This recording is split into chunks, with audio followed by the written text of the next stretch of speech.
Today I'm bringing you back to the early 20th century, but just before that some context to why.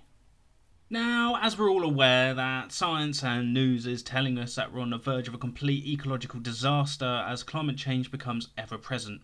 I mean, even today the weather is reaching 32 degrees and I don't actually remember it doing that when I was younger. Think of that as you will, but I still think there are better ways of public transportation, and some of this has become forgotten in the Portsmouth history, where only the streets show the remnants of the possible more eco-friendly transportation. This is the tramway.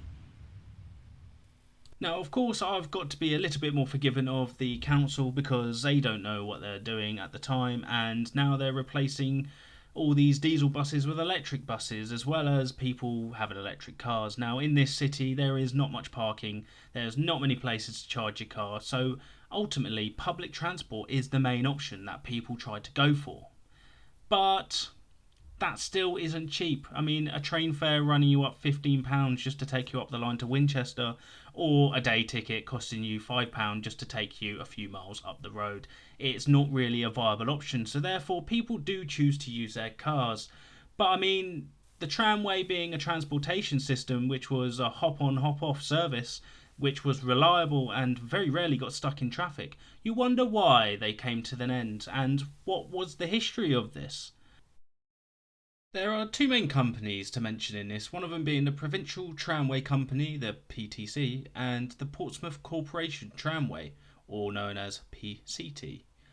Now, the latter you'll find is the one that holds the history where they brought it into the city, but it's the second one which you probably will find is the most prominent, because in 1889 the Portsmouth Corporation Tramway Act was enacted by Parliament, giving the Portsmouth Corporation Tramway the ability to purchase all the assets from the Provincial Tramway Company. Now, I understand both these names are getting quite confusing, and believe me, I've had to record this several times because I'm getting confused. Anyway, at the time of purchase in 1901, because yes, that's right, it took them 3 years to purchase everything, the Provincial Tramway Company had the total number of 58 carts, 249 horses along 14 miles of track. They also had one notable route for their tramway, and that was from Portsmouth Town Station to Clarence Pier, which actually gave the Isle of Wight access to the rest of the country, as the Isle of Wight is a separate island just off of Portsmouth.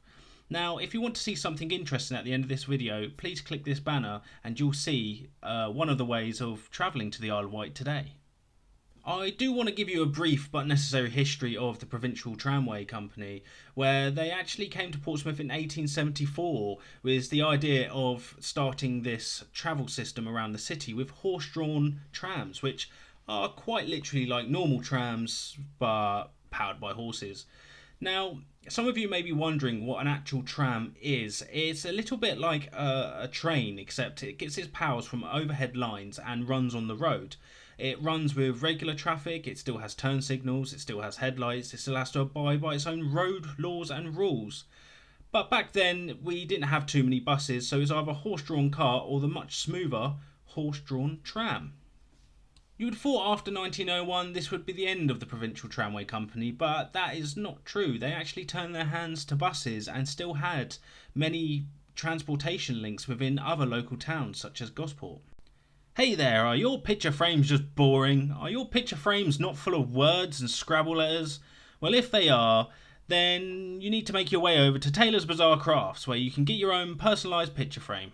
Link in the description below. In 1901, PCT took over the tram lines, where it was actually closed for several years for electrification of the line. Now, the electrification of the line was actually bringing it into modern times, but this needed power, and power that wasn't regularly being generated by the national grid. So therefore, the PCT had to install several power generation stations, which pretty much had some big steam engines in. Now, I'm no expert on steam engines, so you must forgive my ignorance on this, but what I do know is there's 4 Babcock and Wilcox boilers in each generation station, along with 4 or 5 condenser steam powered things. Now, if you do know more about them, please leave a comment below, because I would like to know more, and the information on these particular stations is a little bit sparse. With the electrification of the lines, the trams became much more reliable, much more smoother, and glided round the city effortlessly.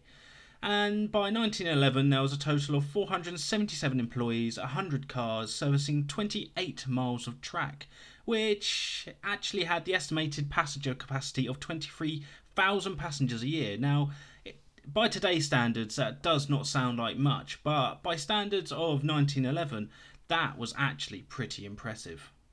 As time moved on, there was a few notable moments in its history, one of them being during World War One, where a lot of the men were off helping the war effort, therefore leaving the trams staffless.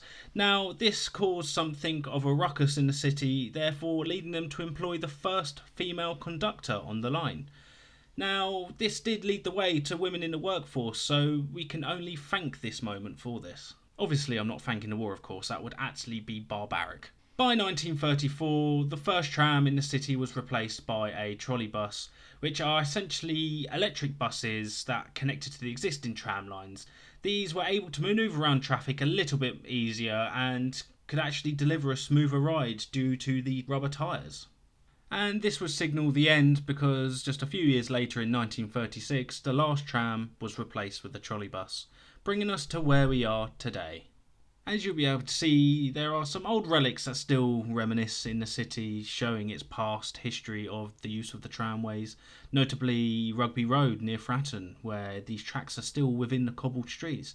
But most of these now have been taken up and replaced with tarmac, delivering a smoother ride for the cars which are now clogging up the city, I might add.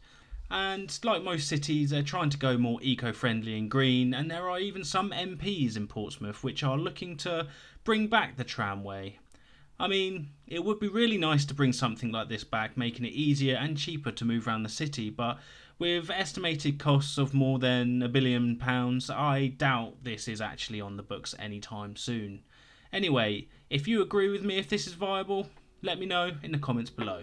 I hope you've enjoyed this video today. If you have enjoyed it, please consider a sub to my channel. I do intend to do more history based content and I know you'll enjoy it.